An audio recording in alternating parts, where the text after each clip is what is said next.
கொடுக்கிறார். இந்த மாதம் அவர்கள் கண்களுக்கு முன்பாக கர்த்தர் உங்களை மேன்மைப்படுத்த போகிறார். நம்பர் 1, முதலாவதாக கர்த்தர் யாருக்கு முன்பாக நம்மை மேன்மைப்படுத்துவார் என்றால், நம்முடைய வார்த்தையை நம்பாத ஜனத்துக்கு முன்னாடி கர்த்தர் அவர்கள் நம்புகிறது போல ஒரு அற்புதத்தை உங்களுக்கு செய்வார். செய்து அவர்கள் கண்களுக்கு முன்பாக உங்களை மேன்மைப்படுத்துவார்.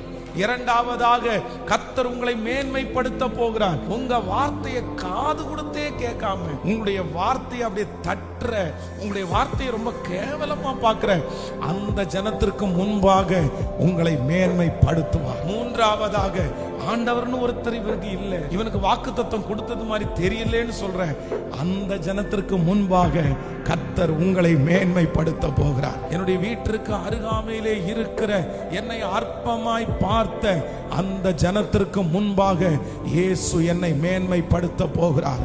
என் குடும்பத்தினுடைய நபர்களுக்கு முன்பாக கர்த்தர் என்னை மேன்மைப்படுத்த போகிறார். அற்பமாய் நினைத்த ஜனங்களுக்கு முன்பாக உன்னை நான் மேன்மைப்படுத்துவேன். உன்னை வேண்டாம் என்று உதறி தள்ளின ஜனத்திற்கு முன்பாக நான் உன்னை மேன்மைப்படுத்துவேன். அவர்கள் கண்களுக்கு முன்பாக, சகல ஜனங்களுடைய கண்களுக்கு முன்பாக நான் உன்னை மேன்மைப்படுத்துவேன்.